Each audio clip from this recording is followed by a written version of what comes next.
Okay, ladies and gentlemen, thank you very much. Delighted to have you here. This is going to be fun tonight, and of course we've got two really superb teams and two remarkable schools, and it's going to be a battle of the Titans. And I'm excited to hear this. It's a topic that I personally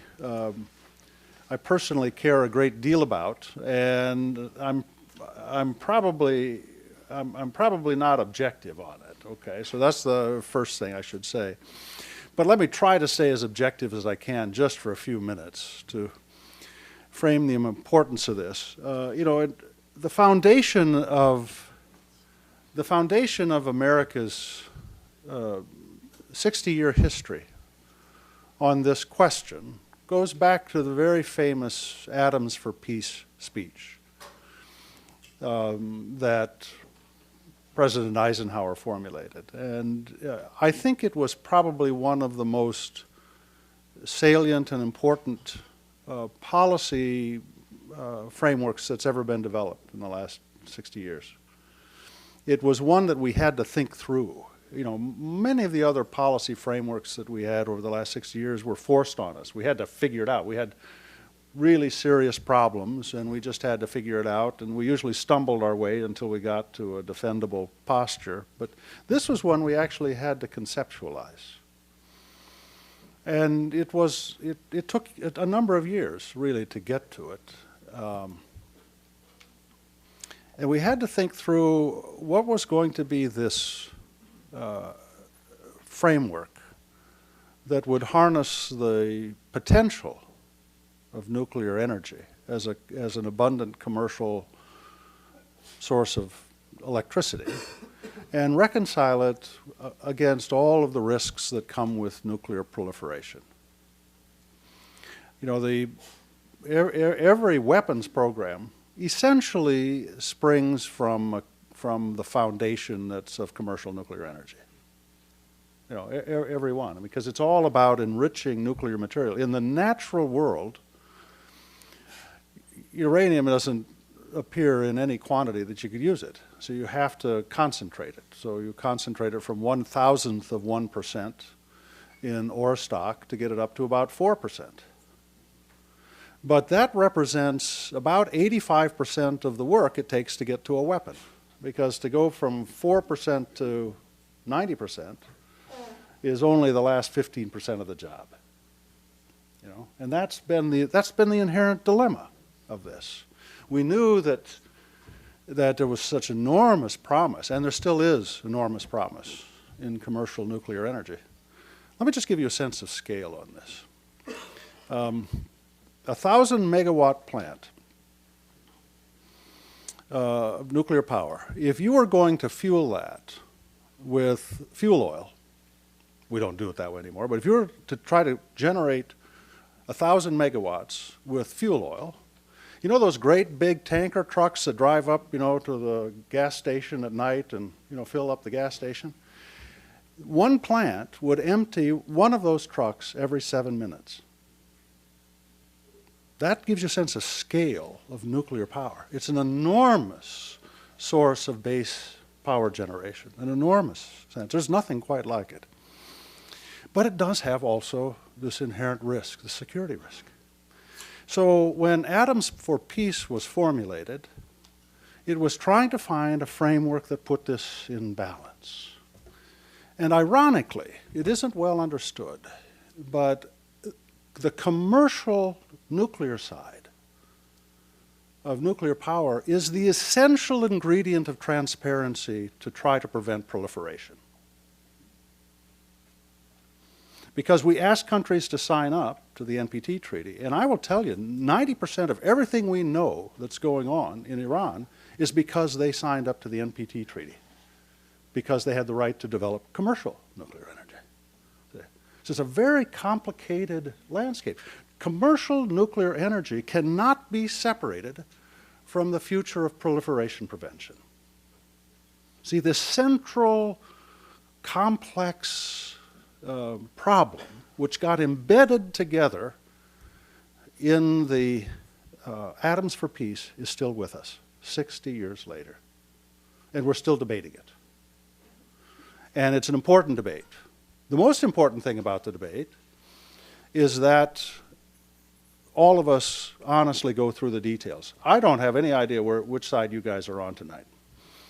And I know when it comes to debating, you flip sides, you know. I mean, and that's good too. It is having the debate. It's having that foundation of knowledge about what we're facing, what we're facing as a country, as a world. That's why I think this topic is so important, very important. And it is not understood in Washington. So I'm grateful that you guys are coming to Washington. It's a bit of a missionary project here. You're going to bring all of this back alive, and you're going to help us rethink this whole complex landscape. Thank you for doing that. And I want to welcome and thank all of you for coming today. Let's turn this over to you guys. I don't know who's going to really run this. What? Are you running this, Karen? All right, get up here. I've had my say.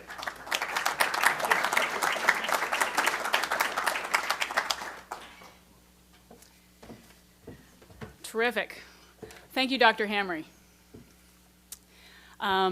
It's great to see a room full of people for this event. My name's Karen Meacham. I'm the Director of Educational Outreach here and the Dean of our Leadership Academy. And again, very excited to host you all for this exciting evening. One thing I wanted to say is, you know, the currency of ideas here in Washington, or the currency of Washington is ideas. That's what I meant to say. The currency of Washington is ideas, and CSIS is definitely in this ideas business, right? And a major part of my work here is to run our Leadership Academy, and a big part of the Leadership Academy is our fabulous debate clinic, which really looks at these fundamentals of argument and advocacy and developing these ideas and knowledge, as Dr. Hamry alluded to. And I have to pause just for a moment to recognize a couple of people in the audience who have been leaders in our debate clinic. Eli Jacobs, who this whole event tonight was his idea. Eli, please raise your hand. Quit looking back. Yeah. Eli Jacobs, Sarah Weiner, raise your hand. She runs a lot of our debate clinics for our interns. Seth Gannon's in the audience, John Warden, Matt Fisher, I saw Stephanie Spies. Again, these are people on staff at CSIS. They are research assistants. They work very hard on whether they're in the nuclear program or global health or other programs, and they do this on the side. So again, they're dedicated to this concept of debate, developing ideas, argument, advocacy. So I'm excited to present an event tonight featuring some of the finest debaters in the country. And just to give you an idea, and many of you in the audience are also debaters or former debaters, but in a regular season of a typical year in college debate, there are 7 major national tournaments. And each of these tournaments draws a majority of the best teams from around the country. So in the 2012-2013 academic year, these 2 teams from Georgetown and Northwestern collectively won 6 out of the 7 national tournaments. So you could say they're pretty good at this. So not only are they talented debaters, but they've been spending the past year debating about U.S. energy policy. Okay, so thousands of hours really researching nuclear energy and all of its nuances and capacity. Here tonight, so to put good knowledge to good use, they're actually here advancing the national debate about the future of nuclear power in the United States. So I want to spend a little bit of time introducing these debaters individually. I also want to recognize our panel of expert judges. They're issue experts. I want to read their bios briefly and then give you a little bit of the layout for the evening. Eli Jacobs, who again I said was the brainchild behind this entire event, is going to come up and help with the really running the debate because he's the pro. But so from Georgetown, which will represent the affirmative in this debate, is Andrew Markoff and Andrew Arsht. So in reverse order, Andrew Arsht is a theology major. Andrew Markoff is an international history major. They're both juniors. And if you're curious, they were actually ranked #1 this past year nationally. From Northwestern, which will represent the negative, is close at their heels in national championships, we have Peyton Lee and Arjun Vellayappan. Peyton Lee is our lone senior over there. She's a math and political science major and will be going to law school at Harvard next year. So she's a shabby, slacker, I can tell. And Arjun is a sophomore studying economics. And again, they were also at the top of the field in these national competitions. We are, looking over the podium, incredibly lucky to have 3 issue experts as judges. We have our own in-house David Banks, who is new here, but comes with a terrific background. He's a senior fellow, deputy director of the nuclear energy program here at CSIS, where he focuses on the link between the health of the U.S. civil nuclear sector and U.S. national security interests, including capabilities of the nuclear-powered U.S. Navy and U.S. influence to shape global proliferation and safety standards. So again, he has a distinguished background in the private sector. He spent several years in the Senate and also in the Bush administration as senior advisor on international affairs and climate change to the chairman of the White House Council on Environmental Quality. So again, executive experience, legislative experience. So sitting next to David, thank you, David, for joining us, we have Scott Segal, who is head of the Policy Resolution Group and founder of the Strategic Communications Practice at Bracewell and Giuliani. He's over 2 decades of experience across a broad range of policy and communication issues, specifically dealing with energy, the environment, natural resources. My understanding is that Scott was also a debater. Is that fair? So, hey, there you go. Really appreciate you being here. Last but not least, Thomas Lawler, who is a principal at Lawler Strategies, where he works with a variety of groups, corporations and advocacy groups, to really work with them on their federal policy goals. And previously, he spent some time in the Senate. He served as chief policy advisor on energy and environmental issues for Senator Carper from Delaware, and managed the subcommittee on clean air and nuclear safety for the Environment and Public Works Committee. So again, our 3 judges, where we have definitely issue area experts here with the debaters, but really people that have had a career of these issues judging, so much appreciated. Last but not least, I do want to thank our sponsors who, Bracewell and Giuliani, Southern, and I'm going to get this wrong, the Nuclear, help me, Nuclear Energy Institute, who graciously provided the sushi and lovely beverages and everything else in the back. So please, thank you. Please join me in thanking our sponsors. Okay, so let's get to the meat of the program. I'm going to, again, welcome, thank you, and pass it over to Eli, who is going to help us with the formalities. Thanks again. All right, so thank you all for coming. I'll be brief. Just 3 notes. First, the resolution tonight, the topic is that the United States should revitalize its nuclear power industry. And the team from Georgetown, which is to my far right, will be affirmative, so they'll say that's a good idea. Team from Northwestern, to my closer right, will be negative, and they'll say it's a bad idea. Second note is about format. You all were distributed an agenda at the door, so I won't go into too much detail. But basically, each of the debaters here will give a 5-minute speech, followed by 3 minutes of questions from the other team. After that sort of initial set of 4 units of speech, there'll be some questions from our expert panel of judges, after which we'll turn it over to the audience for audience questions.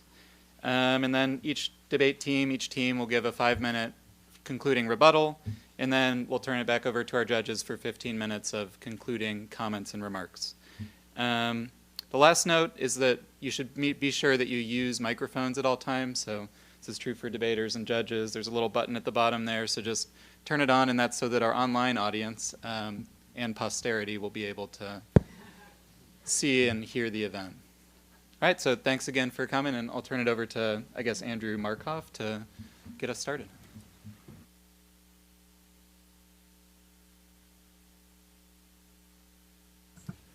Good evening, everyone. Thanks for coming. Before I start, I just want to give a couple very quick thank yous to the CSIS for their incredible hospitality having us here today.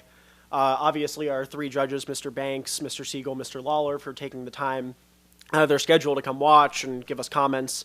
To the audience, everyone who showed up, it's great to have a large crowd here, and hopefully you'll enjoy. To Dr. Hamry and Ms. Meacham for introducing the debate, and for Eli Jacobs, of course, for setting this all up. as well as all the sponsors for providing necessary funding. So without further ado, let's get underway. In this debate, me and my partner Andrew Arsht will argue that the DoD should take a first mover role and purchase small modular reactors for its domestic bases in the United States. A small modular reactor, or SMR, is a nuclear reactor which produces less than 300 megawatts of electricity. Now, reactors now, a large light water reactor, usually produces between maybe 1,000 to 1,200 megawatts. So we're talking about a 3 to 4-fold reduction in output with a corresponding decrease in size, water consumption, fuel, etc. Now, as some of you may have heard, the Department of Energy recently gave out $500 million in loans to develop SMRs in Georgia. But the existing package is going to prove vastly insufficient to create a new nuclear industry in the United States for 2 reasons. First, the cost of achieving approval from the Nuclear Regulatory Commission for a commercial SMR is estimated to be about $2 billion. The existing loan package is not nearly enough to create an SMR hooked up to the grid, even if it creates a demonstration. Second is that the DOE as an institution lacks the market pull and the experience commercializing new technologies in order to get an industry off the ground. The DoD, however, can solve these shortfalls. Jeffrey Marcuzzi, who's the executive director of the Strategic Environmental Research and Development Program at DoD, explains in 2012, reasons for past failures at DOE are lack of a market within DOE, a disconnect between business practices at DOE and commercial practices. Since DOE is neither the ultimate supplier nor the ultimate buyer of these technologies, there are challenges in creating a system that can bring technologies across the valley of death. DoD's market size, however, allows it to play a critical role that can overcome these challenges. So why pursue SMRs? We think there are many reasons, but we'll be brief and isolate 2. First is non-proliferation. SMRs create a strong nuclear export market that will strengthen the domestic nuclear industrial base, which is critical to U.S. leverage over the international fuel cycle.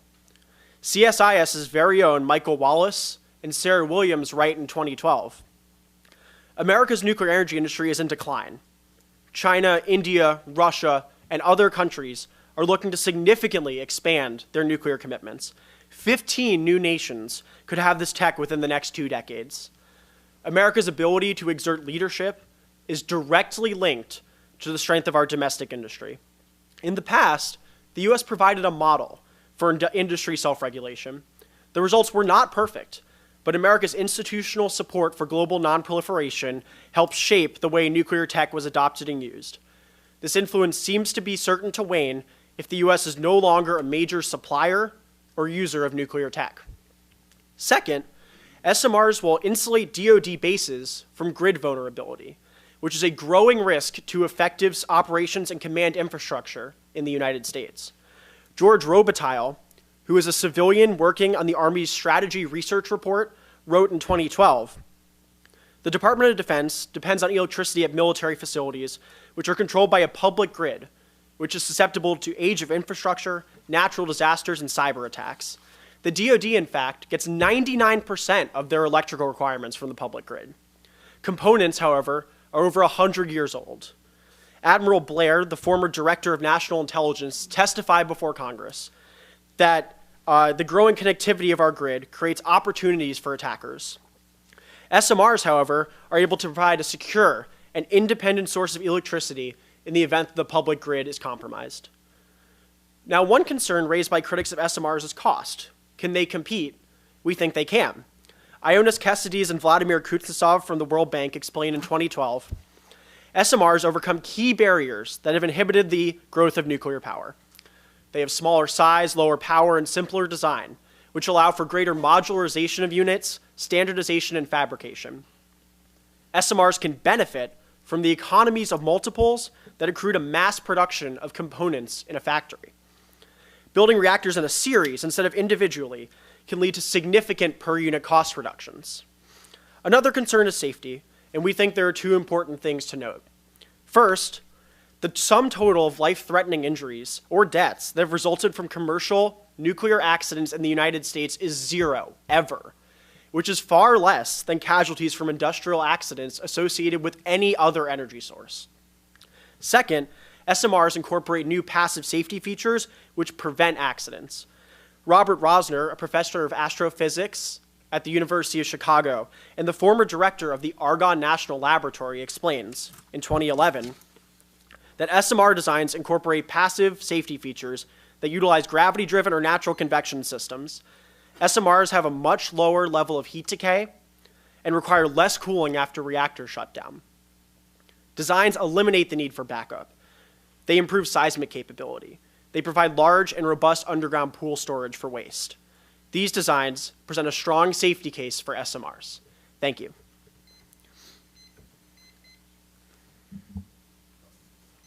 So you mentioned NRC hurdles as a key barrier to the current DOE SMR development. What does a DoD first mover role do to avoid that concern? I guess I would say two things. First is that the NRC has to license small modular reactors no matter what. Now that process isn't much different from licensing existing light water reactors. And we believe since that they're safer, smaller, easier to construct, that's a relatively painless process. But second, the DoD, as a multiple decade user of nuclear fuel for nuclear submarines, for example, has a working relationship with the NRC that's far stronger than the DOE does. That's fair. How long do you believe, or does the Wallace and Williams expert evidence discuss for developing a robust domestic commercial nuclear base in order to gain international leverage? Yeah, that's a great question, Arjun. A few things. The designs for SMRs have already been drawn up. So we know how to build them. We know what they look like. We largely know how they'll work. There have been demonstrations before. The Navy has built them, as I alluded to earlier. Obviously, it's not a quick process, though. You need to get SMR factories up and running. You need to get the DoD to first purchase technology, then disseminate it to the private sector. We would say, maybe a decade, maybe two, but there's an important signal that we think even just the initial act of revitalizing nuclear would have for people who might be concerned about proliferation risks that I think we should also be aware of. Sure, and then in the context of that, you talk about kind of the small-scale civilian efforts that are happening. Sure. Why aren't those the sufficient signal or starting point for SMRs that Sure. your evidence discusses? Well, I think, we outlined that in the beginning. The DOE allocated about $500 million to the Savannah River test site in Georgia for small modular reactors. And that is definitely sufficient, or maybe sufficient, to create a demonstration project. So we'll build an SMR, it will run, it will work, but is it enough to overcome the licensing hurdles to construct multiple? We don't think so. And the piece of evidence we read from the Marcuzzi study says that the DoD has unique connections with industry. So if the DOE acts as a test bed, they're like, we'll build this SMR, the industry thinks the DOE is incredible. They think the DOE won't purchase from them if they decide to create their own SMR units. And the DoD, by contrast, regularly purchases from the private sector. And it regularly engages with those private sector contractors. So there's a more credible signal of commitment from the DoD than the DOE. Last question.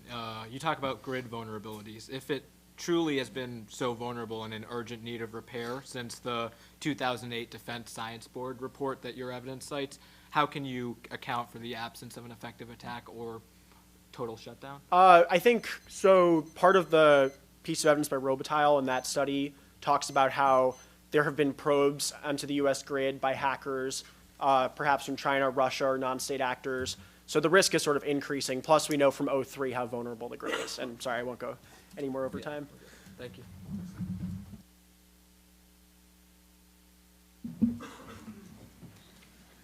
Arjun and I would also like to say thank you for everyone who's shown up today. We appreciate you taking your time out of your busy schedules. To Dr. Hamry and Ms. Meacham for the kind introductions, CSIS and especially Eli for putting this all together, the judges for donating their time and correcting whatever we say at the end. So in response, we believe the Department of Defense should not pursue a first mover role in the development of SMRs for a number of reasons. First and foremost is that small modular reactors, especially in the context of a first mover role, are extraordinarily expensive. No matter what benefits that they provide, those must be weighed against the inevitable costs associated with their development and their procurement. According to Marcus King, an associate research professor of international affairs at George Washington University, the first-of-a-kind expense of developing small nuclear power plants would be in the hundreds of millions of dollars. Thomas Cochrane, a member of the Department of Energy's Nuclear Energy Advisory Committee, states that even once developed, the materials cost per kilowatt of a reactor goes up as the size goes down. The reactor surface area, which dominates material costs, goes up. Secondary containment, independent systems for control, instrumentation, and emergency management all increase as size decreases, since each modularized unit requires its own system. This means that both during the initial development and the later stages of use, SMRs might be even more expensive than current light water reactors. In the current state of sequestration cuts, forced budgetary trade-offs, and extreme demands on the military, the addition of an unnecessary and extremely expensive investment in new SMR technology is unmerited and dangerous. The second serious drawback to SMR procurement for the military is the potential waste and safety issues presented by SMRs. There is currently no federal repository for nuclear waste disposal, and while SMRs could be designed to minimize such byproducts, Nick Cunningham, a policy analyst for energy and climate at the American Security Project, supports that a large expansion of domestic SMR use will still run into the issue of disposal with no current solution. The safety drawbacks of SMRs also present a troubling issue. In particular, the presence of nuclear reactors on military bases massively amplifies the consequences of any meltdown. Daniel Nexon, an associate professor in the School of Foreign Service and the Department of Government at Georgetown University, points out that the presence of an SMR on a base makes an extremely attractive target for attack. While mitigated risks of meltdowns are extremely promising, the potential for an unpredictable collapse still presents an extreme danger when located so close to critical facilities. In particular, the NRC has no current licensing pathway for SMRs, which presents a major hurdle to safe and widespread development. With regards to the benefits that Georgetown has isolated, let us first say that in the status quo, there are major efforts being made to develop SMRs in conjunction with the DOE and the DoD. While the DoD might have market pull for widespread adoption of SMRs, the reactors themselves are still in a stage of technology development that is most effectively nurtured by the funding provided by the DOE. John E. Kelly, the Deputy Assistant Secretary for Nuclear Reactor Technologies in the DOE's Office of Nuclear Energy, testified before the Senate Committee on Energy and Natural Resources and stated that the current programs will allow cost-sharing components that will bring in a couple of years what the industry would be able to do with private investments. However, what is slowing the development is the regulatory process, which is a 4 to 6 year effort that allows them to have confidence in the safety and security of those units. In particular, this is the approach that the DoD itself has recommended. According to Marcus King, Congress directed the DoD to assess the use of nuclear on military installations in a National Defense Authorization Act of 2010. And because of questions about economic feasibility as a first mover and the risks of being an early adopter of the technology, the DoD preferred not to undertake the project and instead supported the current framework for DOE and DoD partnership and risk sharing, cemented in a Memorandum of Understanding in 2010. With regards to nonproliferation, this is not a unique reason to pursue DoD SMR development. Obviously, commercial expansion of nuclear captures many of the advantages of proliferation leadership. We find it implausible that states choosing to pursue dangerous proliferation technologies will be influenced or dissuaded by the efforts of the United States to develop a more improved nuclear device. Georgetown has stated that 15 other countries are all expanding their investment in nuclear energy now and provide clear alternatives to nations who do not wish to be influenced by the United States norms of nonproliferation and technology. The long timescale for developing and deploying SMRs domestically and the improbable link between the development of SMRs and nonproliferation objectives means this hardly appears to be a sufficient reason for the massive investment. With regards to grid vulnerability, status quo efforts have resolved these issues. Their evidence is all in the context of a 2008 report that identified the civilian grid as a critical vulnerability. According to Michael Amoni from the Office of the Deputy Undersecretary of Defense, the DoD has since taken action, including a massive increase in backup generation capability linked to critical assets to ensure that power could last through an extended outage. Advanced microgrids are a cost-effective approach being utilized to ensure islanding from civilian grids and steady supply under all circumstances. For all of the reasons outlined above, we believe the DoD should not pursue a first mover role on small modular reactors. Thank you. Okay, Peyton, so the first thing I want to chat about is you cite Professor Nexon, who, as Georgetown students, we're big fans of, but his claim here seems a little outlandish. The presence of an SMR on a base makes an extremely attractive target for attack. How exactly does someone go about attacking a U.S. military base? Well, our evidence says that risk, right, the potential either for meltdown or for intentional attack, I personally do not make those plans, but I imagine is one that would sort of be incentivized by the presence of something that would massively melt down, especially if you're right about sort of base vulnerability. You say that in the status quo, the DoD is already pursuing a policy to create advanced microgrids. What are those? So microgrids are systems that use backup power systems. They can use things like diesel, renewables, et cetera, and it's a way to monitor the interactions between those. It's a version of smart grids. Okay. But just to be clear. Sorry. Just to be clear, though, they rely on diesel and renewable generation. In the status quo, I think they rely on conventional sources, right? They are not explicitly for nuclear right now, for all the reasons we think. So coal or natural gas or renewables or diesel, right? Okay. You made an argument about materials cost to say that the cost of SMRs is extremely high.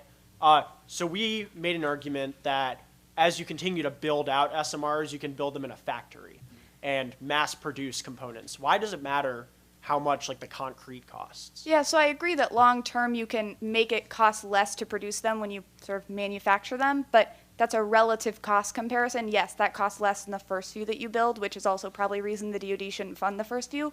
But that's still a huge amount of cost because the basic materials component, which our evidence says is a major part of nuclear costs, those still increase because you're modularizing them. So instead of one big case, you have multiple little cases for the same amount of power. That makes sense. You made an allusion to a DoD-DOE Memoranda of Understanding. What does that lay out? In 2010, it's their cooperation on energy questions. So it was explicitly, they were tasked with evaluating whether or not we should pursue nuclear on bases, right, what you think we should do. And the DoD said that because of first mover costs and because of the risks of being a new adopter of a technology that's yet unproven, that instead the DOE should pursue the research and investment that they're currently doing to develop those technologies before the DoD starts using them. So the DoD is currently not committed to purchasing an SMR? I don't believe so. Otherwise, I think your AF is done, right? That makes total sense. The last sort of question is about waste. You make an argument that when we build out more SMRs, there will be more waste. And I guess, right now we store waste on site, which seems to be, at least in the medium term, somewhat sustainable. Yeah, there are certainly regulatory concerns about whether or not that is an effective solution, but your advocacy is for a massive expansion of the amount of nuclear that we use to power every military base in the United States and spill over commercially, which would be a lot more. Thank you.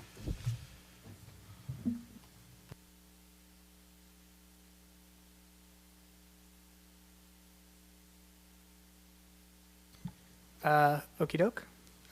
Before I begin, I'd like to echo, excuse me, the thank yous said earlier, but for the sake of time, I'll, not repeat what Markoff said so eloquently. So there we go. I'll start by addressing the non-proliferation argument that was in our first speech, since the negative seems to misunderstand the argument. SMRs might not stop states that have already made the decision to nuclearize. That's not our point. SMRs accomplish two ancillary goals that contribute to reducing the risk of breakout capabilities before they ever arise. First, a strong domestic nuclear industrial base allows the U.S. to offer states seeking civilian nuclear power a viable alternative to domestic enrichment and reprocessing capabilities, what Dr. Hamre referenced in his introduction. An SMR falls within almost every government's economic capabilities and is uniquely suited to older, smaller power grids. If a country decided to pursue domestic enrichment and reprocessing, in spite of the offer of an SMR, the international community could flag such an incident and take subsequent precautionary action. Right now, there is no way to accomplish this objective because the Nuclear Non-Proliferation Treaty specifically protects states' rights to enrichment and reprocessing for peaceful purposes. We think SMRs are unique because they largely bypass this concern because they're a self-contained unit. Specifically, U.S. commercial leadership furthers our ability to influence the norms that pervade the international discussion that occurs over nuclear weapons. The pretension that Russia, India, and China will just fill in and pursue the same norms as the U.S. is an exercise, we think, in historical ignorance. Now for grid vulnerability. Microgrids are a good start, but they're not being implemented as widely as the Defense Department has advertised. Daniel Sater, a research fellow at Global Green USA, writes in 2011, in the first 6 months of 2011, the grid suffered 155 blackouts. Bases rely solely on the grid to power 99% of warfighting capabilities. DoD rarely invests in microgrids. DoD's net zero initiative does little to increase energy assurance at military installations. Additionally, as established by my partner in cross-examination, microgrids rely on inputs that are themselves subject to intermittency and entirely unproven. If the choice is between a whole new grid and SMRs, it seems like their arguments about escalating operation and maintenance costs are largely irrelevant. Now for Northwestern's core concerns. It's true that SMRs are expensive, but the military purchases its electricity from the civilian market now, which puts tremendous pressure on budgets. This is especially true overseas, where oil is often the only available fuel. Their Cochrane evidence relies on a sleight of hand that equates square footage of concrete with total costs. The massive expense involved in constructing a new containment facility for each large reactor is resolved, as explained, via factory fabrication. Since there's only one self-contained standard model, even safety overhead should be subject to those same diminishing returns of scale. The waste concern is frankly old news and applies to all nuclear power, not just SMRs. Perhaps a new SMR industry would lift the political sclerosis that surrounds the waste issue now. Perhaps eventually SMRs will use Generation 4 designs that consume old waste to produce power. Regardless, there's a ton of it sitting in dry casks at every nuclear facility in the country, and they have not presented why a permanent geological storage facility is preferable, necessary, or even in the offing. This isn't our problem, it's theirs, because we move in the right direction. DoD knows the risks of putting SMRs in a combat theater, and would not do so for the very reasons listed in their Nexon evidence. Like many of the negatives concerns, we think it's a problem that resolves itself via simple precautions on the part of agency officials. As far as an attack on a domestic base is concerned, I'd say there are easier ways for interested parties to acquire nuclear material, and there's never been a successful attack on a domestic conventional reactor, which have less security than a military base. What about accidents? The argument that the military lacks experience operating and handling nuclear reactors is patently false. The Navy has accrued thousands of reactor years of operating life without a single accident. But the Army has also successfully operated an SMR-style reactor in the 1970s. Brigadier General, retired, Jerry Galloway, a professor of engineering and public policy at the University of Maryland, remarks, small nuclear reactors aboard the Sturgis provided power to the Panama Canal for nearly 10 years. We can't be entirely sure how the licensing process will eventually play out because no one has submitted an application for a design yet, but there are no substantive differences between the current process for approval and one that would be acceptable for an SMR. William Madia, who was the laboratory director at Oak Ridge National Laboratory, writes, since SMRs are based on proven and licensed components and are passively safe, we should not expect licensing issues. Finally, the status quo provides a simple test case for whether the 2010 Memorandum of Understanding that they're referencing was a success. Has there been a single SMR built since then? No. Look, we all seem to agree that DoD possesses a unique ability to commercialize nascent technologies via its testbed programs and its distribution channels that are already in place. The only remaining question is whether they should lead or follow. We say lead. Thank you. So you say the test of a memorandum of understanding from 3 years ago is whether we've built an SMR now. Your claim is that the licensing process takes 4 to 6 years, that the process of constructing a domestic SMR base takes around 10 to 20. Why is that our test for whether or not the DOE's efforts are effective? I'm merely making the simple observation that a memorandum of understanding nuclear reactors does not build. And I think But that's the- congruent but with the every... funding might? Sorry? I said, but the funding might? Well, the funding for these DOE loans wasn't allocated by Congress until much later, and it was announced by the administration, but not distributed until only a couple months ago. Right, so they haven't yet built one. I guess my next question is, you say that the enrichment and reprocessing components of SMRs are the reason why it's more proliferation safe, right? Does that mean the United States would enrich and reprocess for every country that it ships an SMR to? I don't think that that's a determination that we have to defend as a component of our advantage. That's So I not a guess that's my not a next- reason SMRs are bad. That's a Well, that's- I'm not trying to say it's a reason they're bad. I was just curious about that process, right? You've said that countries like China, Russia, et cetera, should not be the ones to lead this element. You've isolated that ENR is an important component of why it's safe. I'm just curious, if those countries are not enriching and reprocessing, who is? Our argument is about motivation and economic incentives as well as available opportunities. All of these things contribute to norms. Where those ENR capabilities end up residing, we agree, is largely not going to be changed by one reactor being in one geographic location rather than another. But we also think that the international non-proliferation standards and whether they're effective are dependent on more than just counting up the kilograms of uranium in any given spot at any given time. Okay, I want to talk about your response to the microgrids component of our grid response. You would agree that the SADR evidence makes a claim both that microgrids are effective for deploying in war zones, are cost effective, have an impact on energy assurance. You would agree that they would be sufficient to resolve that concern if the DoD was investing more? If they worked exactly like SADR thinks they would, then probably. Okay, But they haven't 'cause- been deployed, so we can't really know. Well, that evidence says they haven't been funded fully. You then assert that those are intermittent and that they wouldn't be able to back that up. I guess I'm just curious, is that just like diesel isn't proven as a fuel type? I was curious what that argument was. No, my argument's not that diesel's intermittent. It's that a backup generator on a base is limited by the gallons of diesel present. In cross-examination, Markoff clarified that you also would like the department to install renewable facilities for bases. Well, that's- All of this, I think, Sure. means that a lot of the cost problems that the military is going to run into would not be the result of SMRs. They would be the result of flawed grid policies in the past.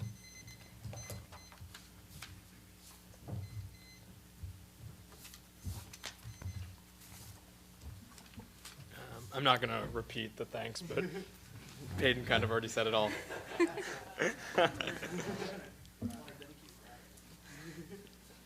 So we believe the downsides of the Department of Defense leading in the development of small modular nuclear reactors outweigh the potential benefits that Georgetown has discussed in this debate. The primary issue is cost.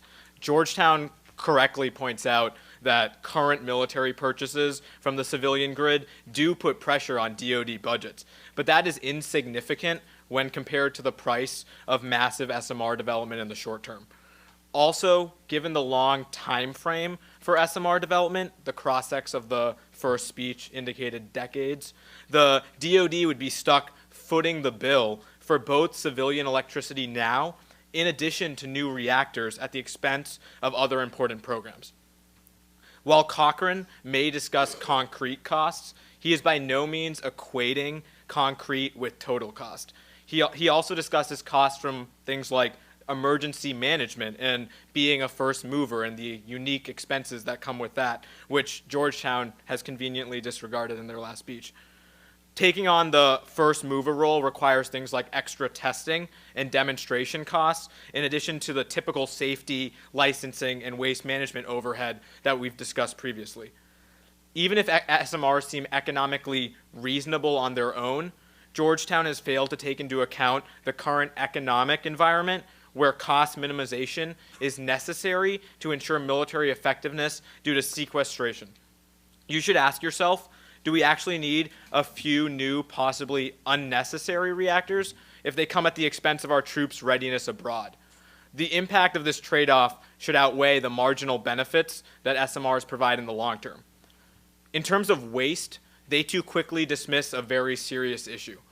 The belief that SMR development could alter political gridlock seems unlikely and could be achieved by civilian development. Similarly, it is definitely too early to start discussing a waste-consuming SMR, given the time frame for a light water version may be decades, as they say. Our point is not centered upon the need for a separate waste storage facility, but rather the necessity to avoid furthering waste buildup and absent some plan for future generations. Yes, we agree that dry cask storage is temporary and a solution, but given massive SMR expansion and commercialization as they advocate, we have to be ready for the potential problems that arise and not jump into SMR development without a plan. Additionally, they misunderstand our safety argument. It isn't about others acquiring nuclear material, but rather unknown actors creating catastrophic damage through reactor attacks and meltdowns. While attacks haven't happened in the past, the new high-impact location placement could make these SMRs targets. While historically the military has worked with SMRs, our argument is that there is not much recent experience in terms of what the military has done with SMRs. Their evidence and arguments discuss the 1970s naval program, and we think that this situation is different from the past. Marcus King, cited by Payton in the first speech, said, quote, "Regulating power plants is a function that lies beyond DoD's core mission. The military services are unlikely to have personnel with sufficient expertise." This, combined with licensing hurdles, such as institutional bias towards large reactors, mean that even if the pathway is cleared, the projects could take decades to come online. Even their own Medea evidence that is cited in the 2AC concludes by saying the NRC will, quote, "still need to address the number of reactor modules any one reactor operator can safely operate and the size of the emergency planning zone, issues that should create doubt in the affirmative's position." With the military already recommending against taking a leading role in SMR development, it seems like this is a time where we should listen to the experts. The DOE-DOD risk-sharing program provides a slower but safer development route for SMRs that reduces cost and safety issues while still creating benefits down the line. I'll now address Georgetown's benefits. In terms of non-proliferation, they have yet to prove the necessity of military action in this area. The status quo DOE civilian SMR program can be sufficient in achieving the same benefits regarding alternatives to ENR and international influence, especially if it's about the signal we send in terms of commercial development. Also, if SMR-based nuclear leadership can't stop states that are going to nuclearize, then their non-proliferation purpose seems limited in the face of threats like Iran, North Korea, and future adversaries. Regarding ENR, Sherryman Lockman, a senior analyst in foreign policy and security studies at the Institute of Strategic and International Studies, said, quote, "The overwhelming majority of countries have demonstrated little interest in establishing their own enrichment and reprocessing facilities. Optimism about the U.S. ability to dissuade these countries is also questionable, given our previous record of other priorities getting in the way. And in the cross-ex, the idea that the U.S. can enrich and reprocess for all these countries seems unfeasible. Given these points, it seems unlikely that SMR development will provide a significant non-proliferation benefit anytime soon. In terms of the grid, those concerns are also overstated. Their microgrid evidence is outdated. It's all from 2008. Ours says, quote, "According to a new report from Pike Research in 2013, the total capacity of DoD microgrids will surpass 600 megawatts by 2018, a 50% increase over 2012. Microgrids are proven to work on 40 military installations today with a unique combination of inputs that prevent intermittency, and combined with new backup generators, the grid is more resilient than ever, and SMRs are unnecessary." Thank you. Arjun, if I understand you correctly, your argument about the DOE taking the lead assumes that DoD eventually purchases the reactors that are being tested. Am I correct in that? We think that they could possibly do that. Yeah, our evidence indicates that if the DOE-DOD cost-sharing program is successful, reason they're doing that is for slower, safer, less costly development in the future, so the DOD could possibly buy. I understand that. I'm wondering what difference that slower development makes for any of your cost arguments. So our evidence says that one of the main issues with costs is taking a first mover role. We believe that the first mover role would create issues such as extra testing, extra demonstration that could more safely and securely be done by a gradual development by the Department of Energy. I guess the place where I'm confused is that your Cochrane evidence, we both agree, makes arguments about concrete scaling and distribution of emergency response units. I don't understand how the Department of Energy program, causing slower development later, changes that cost structure. You're right, there are still going to be costs. Our argument is the degree of cost would be mitigated by not taking a first mover role. Okie doke. Your Cunningham evidence, the card that says there's a waste problem with SMRs, says that the Blue Ribbon Commission's recommendations are the best way forward on this issue. Are there any indications that any of their recommendations are moving forward on the Hill? I mean, probably not, based on what's happening on the Hill. But our point is more simple than just do we need to do that specific recommendation. It's rather we should have a plan before a massive expansion of SMRs. It's we're not sure exactly what the right recommendation is or if the Hill or people on the Hill will accept the blue ribbon. But it's a question of should we just start continuing to pile up waste in a temporary solution that we're not sure will last 15, 20 years down the line. That makes some sense. So you're emphasizing the meltdowns component of the Nexon evidence now rather than the terrorism component, if I understood you correctly. I'm wondering if you can give me an example of a deleterious impact to anyone that resulted from a meltdown in the U.S. There might not have been a meltdown in the U.S. that has had a large impact. Our point is a broad expansion and a rushed expansion possibly through the DoD can have problems in terms of safety. Okay. Your AMON evidence, the microgrids report from Pike Research, correct me if I'm wrong, but he's the individual in charge of that program, right? I would have to look up, but maybe. That was in the first speech, so. Yeah. My only concern is that it seems like he's announcing the microgrids program to the press. Is there a count of the number of bases on which this has been successfully Yeah, that deployed evidence and talks tested? about 40 bases in the U.S. having it successfully deployed.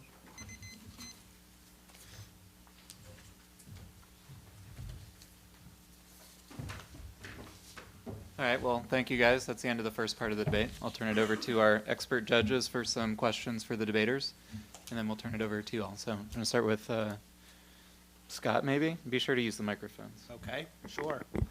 I just want to say real quick that Scott's notes over here are absolutely amazing in terms of just how he's been following your debates. Yeah, you need to like give this to the class afterwards. Well, I'm going to tell you that for the most of the people that are in the audience have any debate experience, they're going to recognize this note taking and know it for the fraud that it is. But thanks, Tom. Okay. A question for both the affirmative and for the negative. It seems to me that on the question of who's the better first mover, the DOE commercialization program or DOD as a first mover in this specific case, the evidence that comes that suggests the DOD has a unique talent or skill at first mover comes from the DOD in the first speech, and the evidence that suggests the DOE is better comes from the DOE. I can, being a Washington creature myself, I can certainly understand, particularly I believe, as one of you said, in times of sequestration and tight budgets, why people are fond of their own programs. Is there any evidence that suggests, and this is on the not on SMRs as a general proposition, but on the narrow question of who should be the first mover, that doesn't come from the DOD, or in the case of the DOE, that doesn't come from the DOE? Have we heard any in this debate? So there are sort of two separate questions that I heard.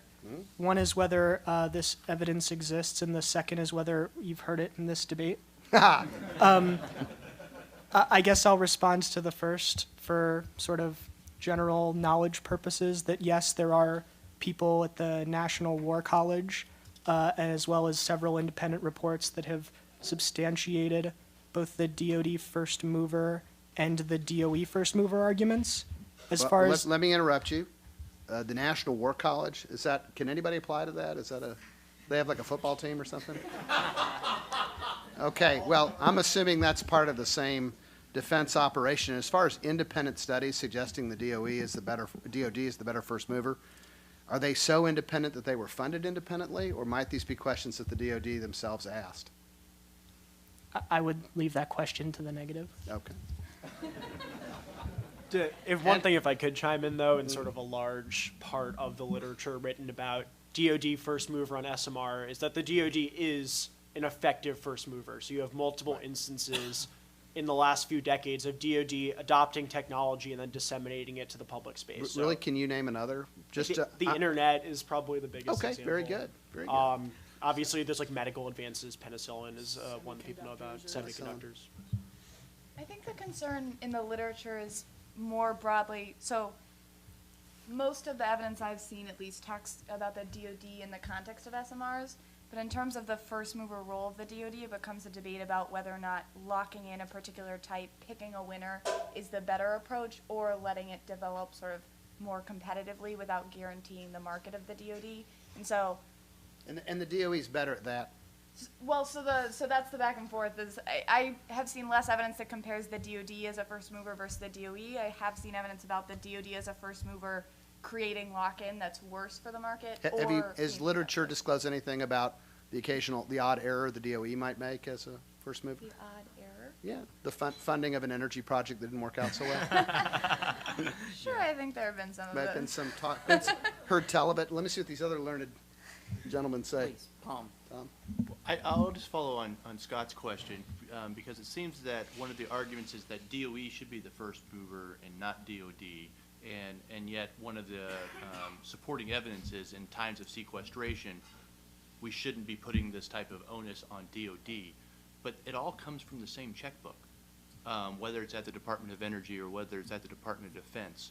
So I guess my question is, why do you care whether it's coming out of DOE or DOD if it's a concern about spending? So I would say part of our contention for that is whether or not SMR development will occur. The DoD funding and sort of the affirmative that they've presented would procure those SMRs for bases across the United States. The idea behind the DOE current funding is that they're attempting to sort of kickstart an industry that then develops them, which I think will be a less of a financial investment than buying a bunch of the SMRs for all of the different bases, if that makes any sense. DOE is doing, under an MOU with DOD, is trying to develop a program that would commercialize SMRs for... So the memorandum of understanding is about the way the interaction happens. The actual budget allocations that they've talked about is for giving money to companies that have designed them. But who's the target audience in terms of who would buy these SMRs, whether it's developed from this DOE program? Those, I think, are initially commercial development of SMRs, from my understanding. Pool your money. Let's talk about the concern that SMRs represent a military target, right, or an additional target. So right now, we've got roughly 100 small reactors that are operated by the Navy. I think it's on roughly 85 ships. Those ships aren't always out at sea, right? They're at port somewhere. So you have already, I'm assuming those military bases are already potential targets with small reactors on ships, with a public that's accustomed to having those nuclear reactors that they can see on those ships. Well, maybe they can't see the reactors, but they can see the ships. And so therefore the question is, if we're looking at deployment on, let's say, those military bases where people are already accustomed to having them present, does that alleviate some of your concerns about them adding on to the sort of the military target? I think it may, but our bigger concern, I think, is the broad expansion in terms of every base or many, in terms of isolating them from the grid. In terms of doing that and to resolve some of Georgetown's concerns, it seems like it would be a much larger expansion than the current docking of Navy ships with military bases. And our argument also comes from the expertise side. It is true that there's a nuclear Navy program. We don't dispute that. But our question is, with a massive expansion, is there the DoD workforce and expertise still available that can deal with that expansion and successfully regulate it? Thank you. That raises another question. I haven't seen any literature that suggests that we should drop an SMR on every single military base that we have, okay? I think that for one reason is because SMRs produce a lot more electricity than, say, most bases take, right? And so I think that when you're looking at military bases themselves, you have to ask two questions. First, is there a demand for the electricity, right? And if and the SMR produces more electricity than the demand, then the question is, well, what are you doing? What are you going to do with that extra electricity?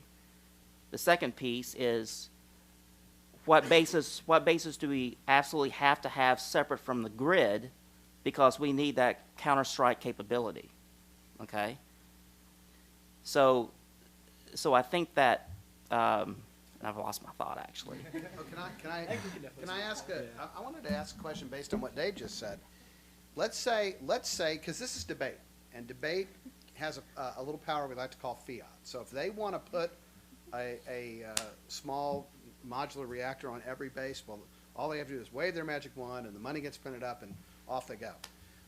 Let's assume for a moment that you did put an SMR on a base where it generated more electricity than the base required.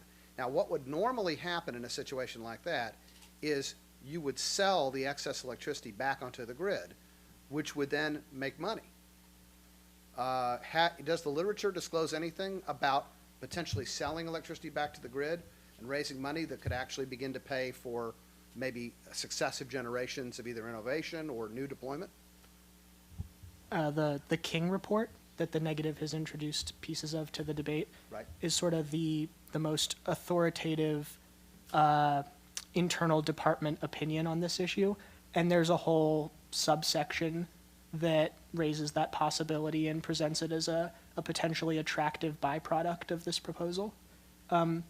It's not one that we introduced in this debate, largely because of time constraints, but hypothetically, the sale of excess power would be, net profitable. My God, man, they're arguing spending.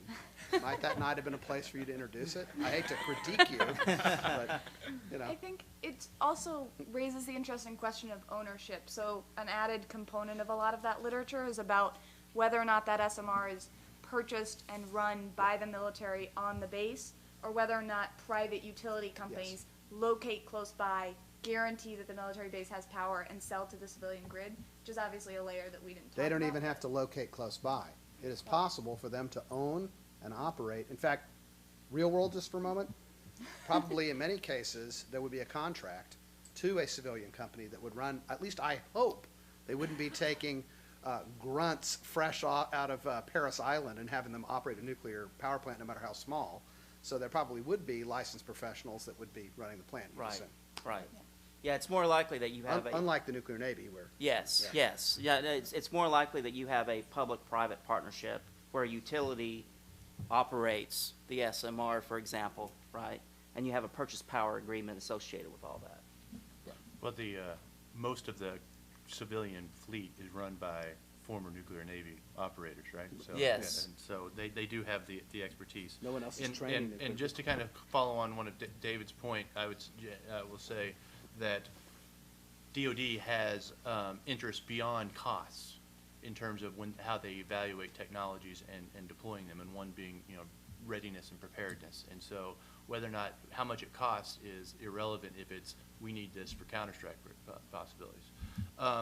For the Andrews, I have a question about the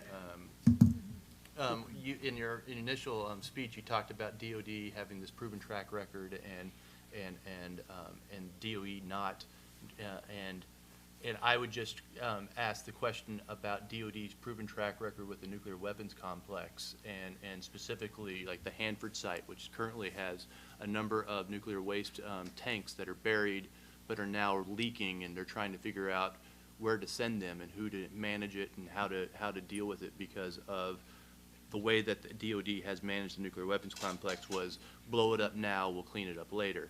And trying to figure out, is that the proven track record that we really want from an environmental management perspective? That's a great question. I think it is possible to draw a separation between some of the mistakes of the past and what we're advocating. And I think there are sort of two answers to your question that sort of address it head on. First is SMRs by design are built in a way that they can store their own waste, that they largely are self-contained. Plus, in terms of civilian nuclear waste, even if that weren't the case, there's dry cask storage, on-site storage, and those technologies have been proven. So the DoD wouldn't take its Hanford approach, or we hope and think it wouldn't take its Hanford approach, build them into SMRs that already have more effective means of dealing with waste. And second, I think the sort of converse to that is, the DOE at the same time hasn't shown its expertise in terms of being able to engage the market. So even with those downsides, we still think if SMRs are desirable, and if they can eventually generate either political momentum or a technical solution to waste, that only the DoD could carry through with its signal to the market. Do we know how expensive microgrids are to deploy? Like on a per base basis? I don't think our evidence specifically speaks to that. Truthfully, the evidence just says that there are 40 places that it's being demonstrated now, with many more projects to come. So I'm assuming it's already part of the budget for what the DoD is planning, and that's what our evidence that discusses them acting on the Defense Science Board, like the 2008 review, and ramping up the backup generators as well as microgrids discusses. So, But if I'm understanding what a microgrid is, it means like, a little, your own little piece of the grid that's for a particular plant, which to me speaks to the virtues of what's called distributed generation. that's exactly. That we ought to have a diesel generator, a windmill, God forbid, or natural gas or something that provides your own little piece of the grid. But doesn't that admit, at least it admits the premise that the deployment of the SMR, which is in itself its own little piece of the grid, also would have that salutary effect on the stability of the grid.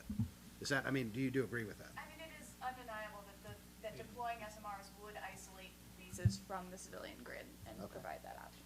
Because an advanced it's microgrid it's the outcome, and what's powering it is irrelevant, right? It's whether it's a windmill, Could be diesel, could be an SMR. or an SMR.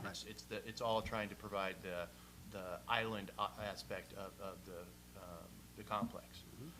But having said that, one of the points that was made about advanced microgrids is that it's, quote, unproven technology, which obviously, no, not unproven technology, it's just been unproven. But I guess one could say the same thing about an SMR. Only more so. Right. I would say the SMR is kind of the hydrogen car of the nuclear industry, right? It's always 10 years away, no matter what year it is. And advanced microgrids, really the problem with deploying those, whatever it is that's powering it, it's more of a contracting problem, right?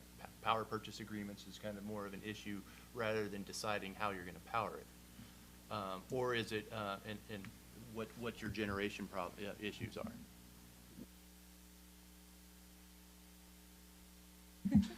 I think for us, we would, from our perspective, truthfully, I would say that it's more of a power generation issue in terms of the sources being put together in a way that has backups and aren't intermittent. But the advancements in microgrids with developments like smart microgrids, the Spiders project, things like that have worked on the technological side. So that does bring up the point of how is the best way to develop them. And our evidence, at least on our side of this debate, says that the DoD is steadfastly working towards that solution in terms of microgrids and is on a positive track in terms of having the technology and knowing kind of the right places to use solar on which bases versus wind as the backup, and making sure it's not a top-down approach, but rather kind of a case-by-case for different bases. It strikes me, we never offered our thanks. So, as the guy in the middle, I want to make sure that thanks meet thanks. And I also want to formally accept the thanks that was offered. So thank you for your thanks.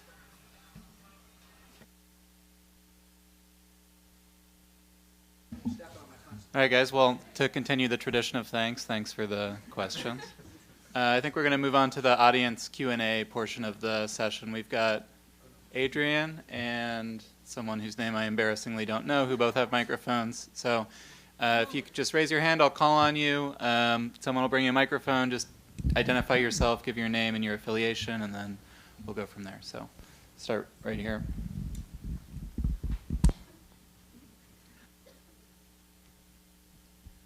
Thank you. Stephen Dolly. I'm a reporter covering nuclear energy for Platts, and fair disclosure, a former college debate contemporary of Mr. Segal back in the late Pleistocene era.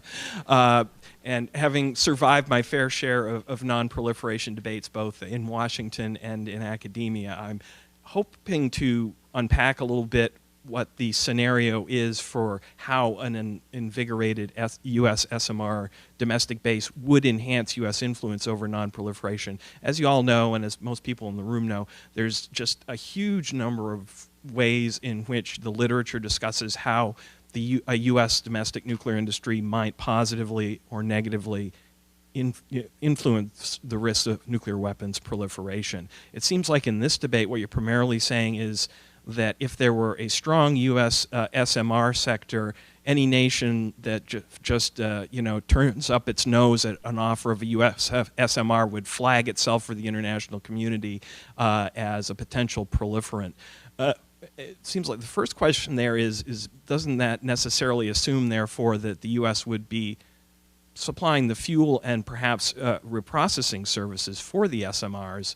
And if that were the case, why would a potential proliferant nation want to enter into an agreement to buy an SMR from us as opposed to Russia, China, or these other countries? And secondly, there was a second aspect to that in terms of the influence. How much influence does the enrichment and reprocessing aspect of that have in a decision as to who you would want to buy your nuclear power plant from? Okay, so there are primarily two routes to effective nonproliferation impacts to SMRs that are discussed in the literature. The first is related to the reactor itself, and there's a phrase used called cradle to grave effectiveness, where as a self-contained unit that is operated and monitored by the private company that developed the reactor, it would be abundantly clear if the materials or the waste that resulted or even the processes were captured and taken from that reactor. Now, the second component of the question, if I understand you correctly, is why is the U.S. tied to any of that? Why isn't that just a function of the reactor, right? And the second component is largely a norms-based argument, right? So the U.S. has different diplomatic priorities, we think, than other countries who would offer those reactors. So while the influence component of a strong nuclear domestic industry might not be intrinsically tied to the physical reactor, the two in conjunction are uniquely beneficial. And just to follow up real quickly, not to get too wonky, but as you may know, the SMR designs that are nearest to commercial fruition are not cradle to grave. Those are subsequent designs down the line from, I don't remember what they're called now, they used to be called Hyperion and people like that, and maybe even some of the Generation 4 designs you talk about, the LWR SMRs that are being considered in the U.S. right now are not cradle to grave and would need to be refueled, and something would need to be done with their spent fuel, so there is a consideration there. Totally agree. Any other questions? Yeah.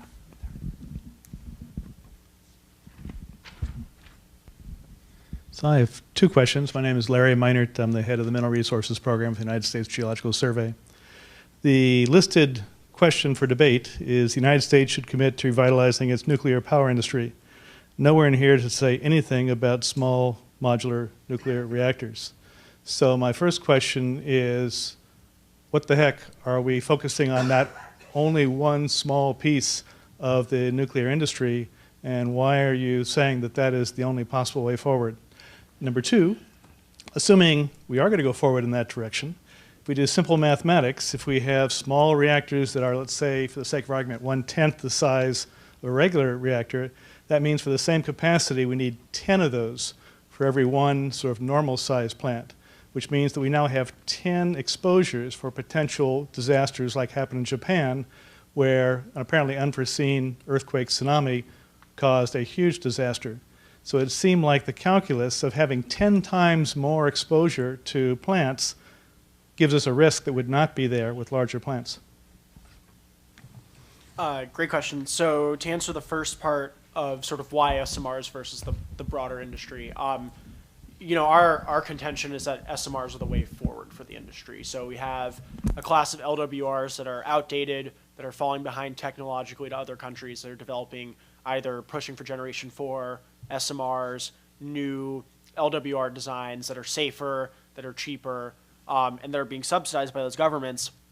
And we think that sort of relying on existing technology can't get the job done. It can't get the job done for the DoD. It doesn't have the potential to be cradle to the grave at some point in the future, which we think is important for nonproliferation.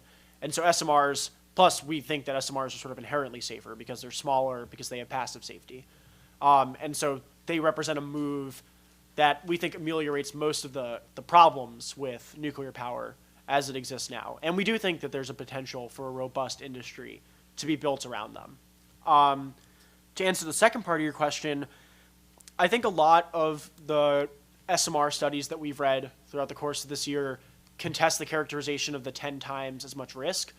And one thing we haven't talked about yet, but is in this report by Kessides from the World Bank that we read, is that when the way SMRs would be rolled out, assuming there were a vibrant industry, was that you would build an SMR cluster. So you'd have a single containment unit, a single waste repository, et cetera, a single set of security measures, a single external wall, et cetera, and then you would build in units within that. So that's a way to solve the scale problem without having to, you don't have like an SMR here, an SMR here, an SMR here. They're sort of clamped together with one central control system for safety. The other thing is, sort of this passive safety argument that we've been discussing a lot is, the Fukushima meltdown that you referred to, a more traditional large reactor design, and an SMR is less prone to those sort of shocks. It's much faster cooling off, and the self-containment aspects, we think, reduce the risk of that being catastrophic in the U.S. For those of you who didn't debate in the audience, I also just want to take judge's prerogative to add one more thing to the answer to question 1.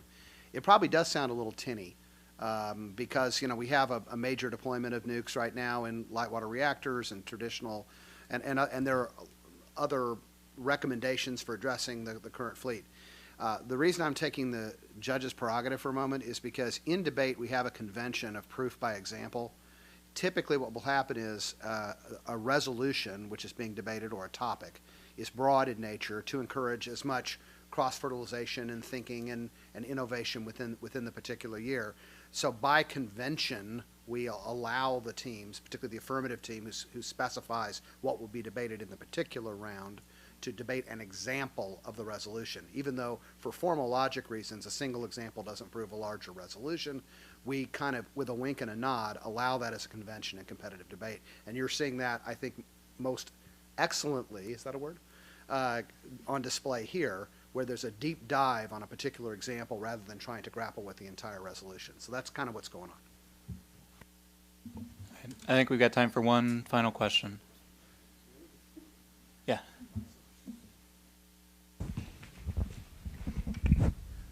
My name is Hyung Jung, and I used to train in the Korean EPC company, which is fifth exporter of the nuclear power plant. My question is, do the U.S. have enough resources for construction nuclear power plants such as SMR? Because if you do not have any resources, then you have to import from the other country, then either the cost will be higher and it will be skyrocket. Yeah, thank you. Just to clarify, uranium resources or manufacturing capacity or both? Are we talking about like uranium or manufacturing capacity? I mean, I think we're fortunate to have someone from the Geologic Survey here, but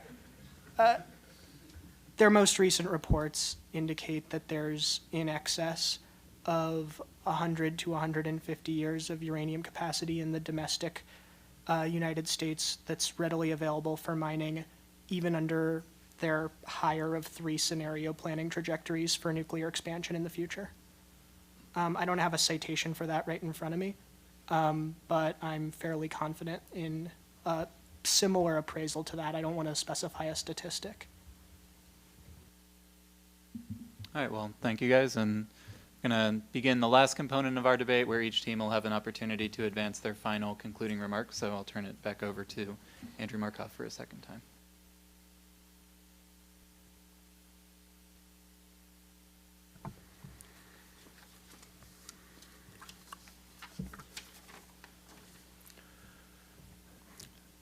Okay, so to conclude this debate, I think we have to ask ourselves one sort of broad question. The negative is presented arguments about how much it would cost to build SMRs, maybe a small risk that there would be more waste, we think very marginal risk that there would be an accident or some sort of safety malfunction. Setting that aside for a second, we've made the argument that DoD's assets are vulnerable to blackouts, and we're talking about not just sort of some assets, some least important ones. Basically, all of them run out of the United States. We're talking about command and control of U.S. military forces that span the globe, the ability to control United States nuclear weapons, the ability to create points of contact and intelligence. These are critical capabilities. And our argument isn't that they'll all collapse at once. It's not a doomsday scenario. But if O3 demonstrates anything, it's that a squirrel running into a power line or a cyber attack, which our evidence says the attempts at cyber probing are increasing rapidly, could bring down a large majority of the system. Now, they say the cost might be too high for the DoD. But ask yourself, how could the cost be higher than a base going off the grid for an extended period of time? Plus, global nuclear power, I think we all agree, is being built out now. But there aren't safety precautions. Only a new U.S. domestic industry builds in safety precautions. It prevents blackouts in the future. It prevents meltdowns in the future. It creates a new series of modular reactors suitable for small country electric grids that can be exported to improve global safety. So if safety and waste are your concerns, U.S. leadership is better than the leadership of a different country. The question is follow or lead. To talk about the grid, the SATER piece of evidence that Arsht read in the 2AC says that the DoD consistently overstates their case, and I think we've heard a lot about this. DoD evidence, people who write for the DoD, such as Amon, who they read, say the microgrids are working fine now. Our evidence says they're not being built out fast enough, and that SMRs provide the only sufficient baseload power generation for a base. Consider everything that has to be done on a base. We're talking about global intelligence, nuclear weapons, the ability to keep command and control over the globe. Now think about what other microgrids run on. We know renewables are intermittent. The sun doesn't always shine, the wind doesn't always blow. We know fossil fuels are being regulated out of existence, and we know diesel isn't really enough. Small operations, perhaps, but for the entire U.S. military, probably not. They raise questions of cost. Microgrid spending is happening now.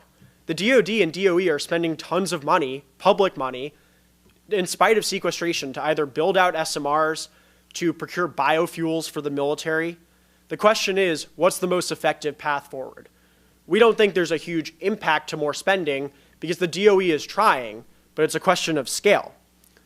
As well as the Kessidy's World Bank report that says that SMRs get cheaper as they're built out. So even if it's a long-term commitment, those costs fall as standardization results in factory construction.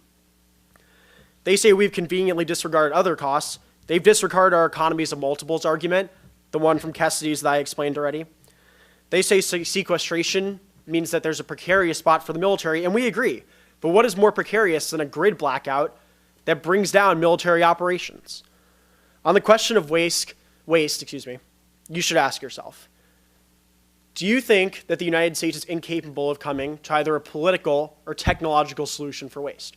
We think no. But the political sclerosis on the issue is largely the result of there not being a strong domestic industry. Supply meets demand. Something like Yucca Mountain, more efficient dry cask storage, even Generation 4 solutions would be built. And it's ridiculous to assert that waste is a short-term problem. Multiple decades, even if it requires multiple decades, a solution can be found. On questions of safety, I think the negative has largely retreated from their ridiculous claim that a U.S. military base would be attacked with an SMR on it. We know that that's almost impossible. The question of whether an SMR would melt down, we would wager first that we have 104 LWRs, or light water reactors now. So that's not something that we would increase the risk of a ton, but also that SMRs are safer. They have passive safety systems. They're more earthquake resistant. Another Fukushima is more unlikely if we make our technology better. They make arguments about licensing. The Medea, piece of evidence from Medea that Arsht read, which is a study about NRC licensing in the SMR context, says that they need to assure that they're safe, sure. But it's also a question of will it be more difficult to license SMRs? And that evidence is quite good at saying the safety concerns are even smaller, so the licensing process should be faster. They say the DOE can be a first mover. They've only allocated $500 million, which isn't even really enough to create a successful demonstration. And if that, not enough to plug into the grid. Look, SMRs will be built in some countries. Nuclear power will be built everywhere. The question is, does the US stand behind as its grid gets more brittle and more vulnerable, and as other countries dictate proliferation norms, or does it take the lead? The DoD is the only capable branch of the government that can take the lead in this regard, and so there's simply no alternative. Thank you.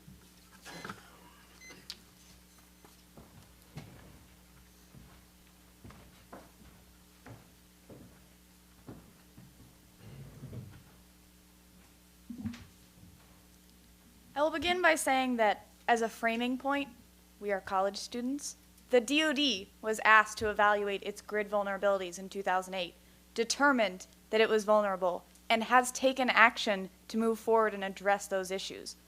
The DoD was asked to evaluate the use of nuclear on its bases domestically in 2010, and responded by saying it did not want to be the first mover on nuclear development, that instead it thought the DOE and further investments were necessary because of issues like first-of-a-kind costs.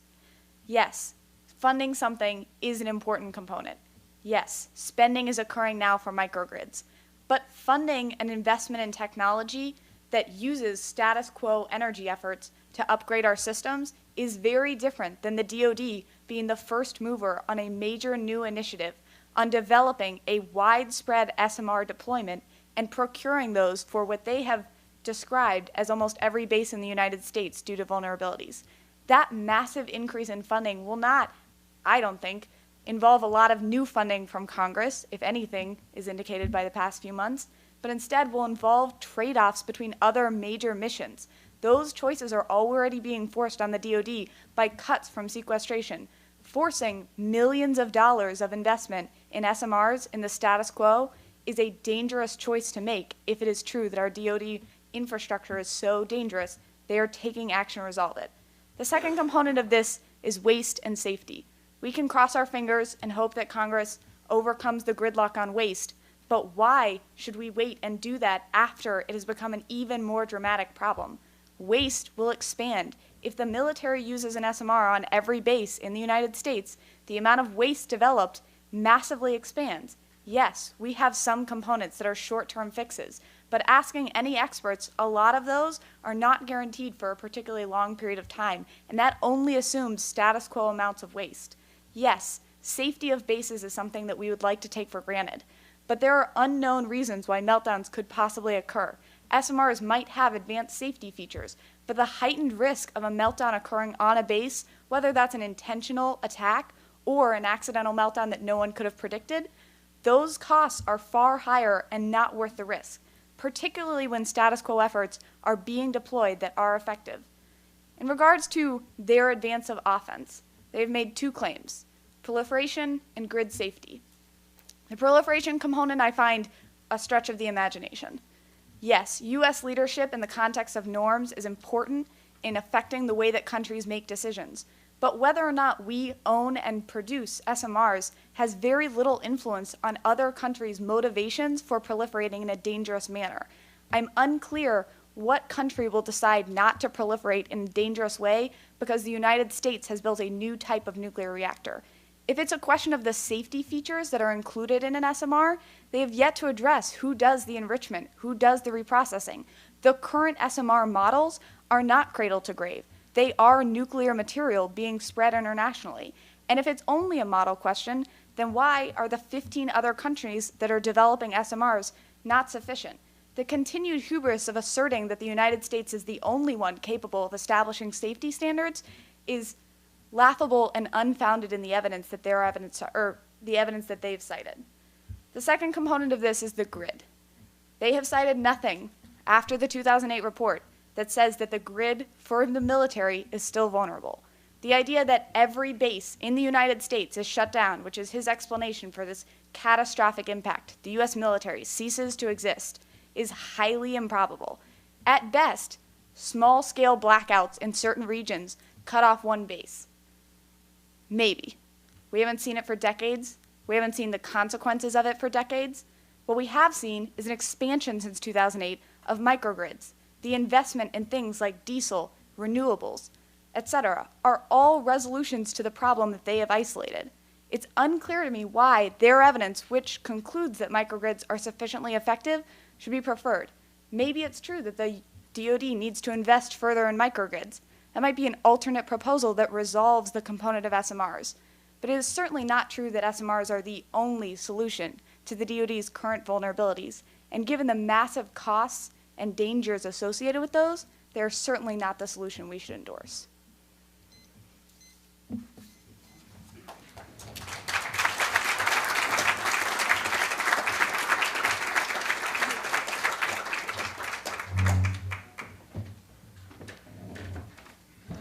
All right, well, thank you guys. It occurs to me to mention that, it's exam period for all of these debaters, so I do really appreciate that they're willing to put in the time to come up with these arguments and stuff, and I think that your applause is well deserved. So we're going to turn it back over to the judges for another few minutes of comments about the debate.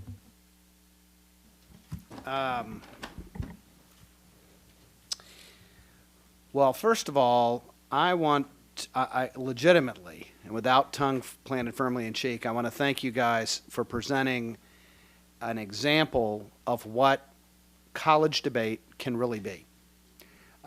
This was analytical. It showed a tremendous familiarity with the underlying literature, and when you weren't grounding your arguments in the underlying literature, you made it up with aplomb, and that too prepares you for a life and career here in Washington, D.C. So no, in all seriousness, this was just marvelous, and it's really what I like to see. And for those of you who don't know, I spent some time as a debate coach, and I also spent some time as an administrator to the national tournament. And I just, I wish every college administrator in the country who faces their own sequestration battle about what extracurricular activities to fund could see this when they think about what kind of a role debate plays in the marketplace of ideas in their own academic community, because it'd be a great situation. Okay, enough of the easy stuff.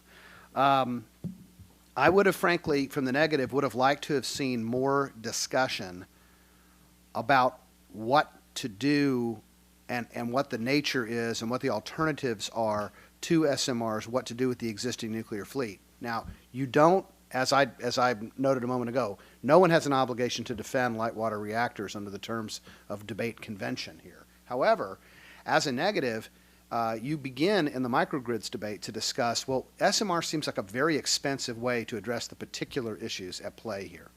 So, for example, more discussion of what a microgrid constitutes, more of a comparison of distributed generation to centralized generation. We do have this existing fleet of large, expensive nuclear power plants that have some of the same benefits the affirmative is talking about. It would have been nice to hear about what other innovations, aside from making a lot of little nuclear plants, there might be. It may be that SMRs is the best, but there are certainly any true policy analysis of SMRs would have to begin with what are we giving up to move in that direction. I like the strategy employed by both the negative and the affirmative on the issues as debated. I will say one thing. The notion is, if I understand it correctly, we don't actually even have to build an SMR. in order to get the proliferation advantage. All we have to do is say we're going to build an SMR and signal to the marketplace and everyone on God's green earth that there will be a next generation of SMRs. Even the DOE can do that, right? So if it's true that mere signaling is enough to achieve the proliferation advantage, as a tactical matter, you don't have to win that the DOE is capable of actually cutting a check and actually building something. You just have to win that they're capable of issuing a press release, which those of us who work in Washington know they are very capable of doing, right? So just a little bit there. I know you're cagey on the location of reprocessing, but it almost sounds to the audience and to me as a judge like there's a whole second debate going on about reprocessing that we're not getting to hear.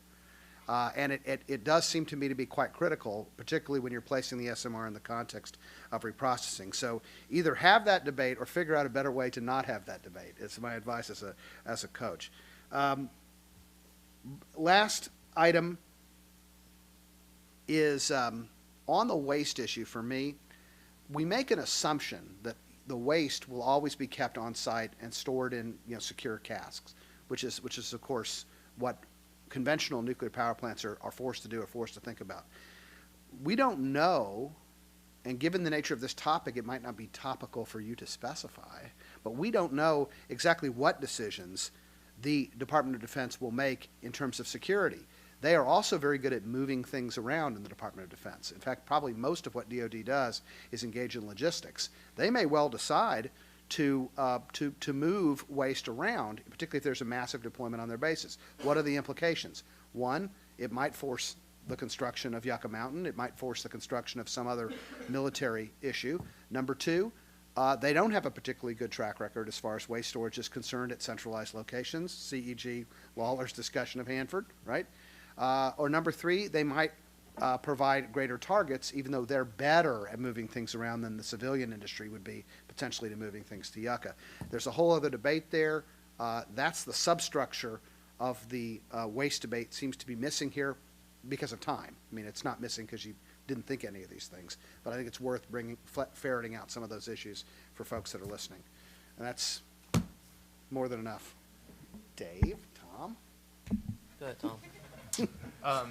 I'll parrot Scott's statement just about just how invigorating a conversation this was, and I appreciate the opportunity to kind of hear as y'all have developed your arguments. And not being a debater, I appreciate you kind of explaining, because I had the same question. Why were you just talking about? Why not LWO?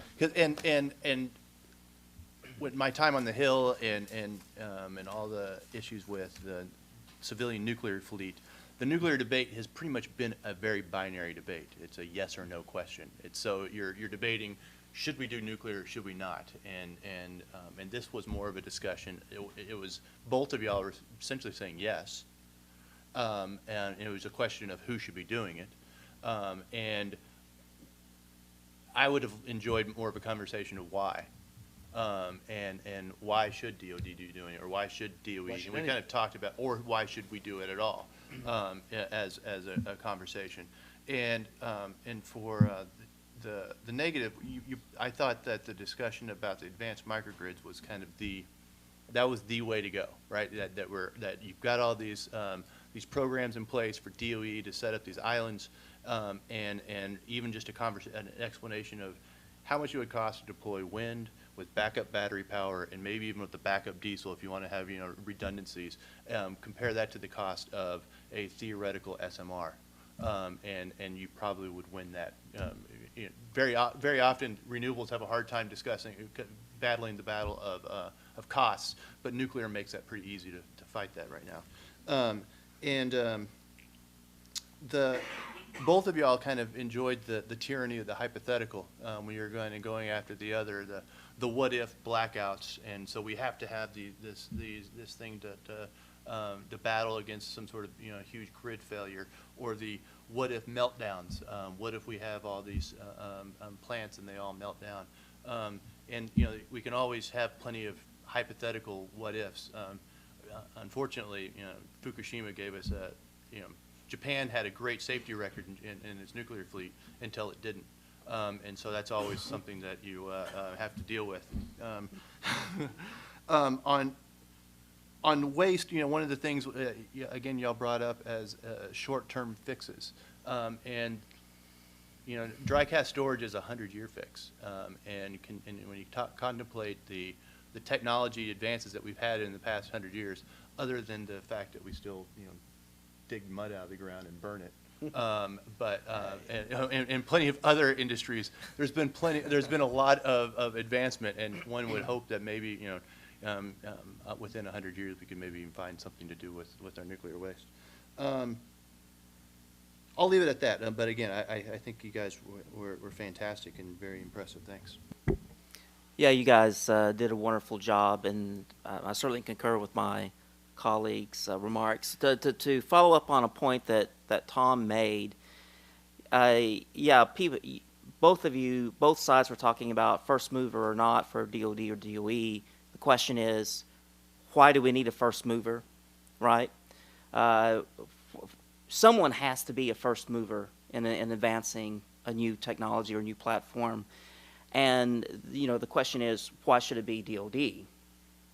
Well, first of all, I think that if you look at the domestic energy situation, right, there are a number of utilities that are certainly interested in SMR deployment. And the reason why they're interested in SMR deployment is because there's a lot of regulatory uncertainty regarding EPA emissions, EPA regulations regarding greenhouse gases and other pollutants. This is something that my colleagues know all too well. The issue is if you're a utility, right, and you think that you're going to get hit by a future EPA regulation that forces you to shut down one or two coal plants in a certain part of your service area, then the question is, what do you replace it with, right? And when you've got the president suggesting that the United States needs to reduce its greenhouse gas emissions by 80% by 2050, what does that mean, right? Assuming that the climate agenda progresses, assuming that EPA continues to tighten the standards, right? Natural gas will fall off of that at some point. And if you're a utility, if you're an investor, these projects are going to last 40, 50, 60 years, right? So you have to be able to sort of deploy a generation source that you anticipate are going to meet those future standards, right? So given all the regulatory uncertainty, given the cost of the SMRs, I think that both sides did a good job talking about the cost. It's necessary for someone to be the first mover. DOD is in a good situation. You can make a solid national security argument as to why we need to protect at least a certain military bases from cyber disruption, et cetera. That can provide an order book that sends a signal to the market that will then pour in investment that will drive down cost of deployment. But great job.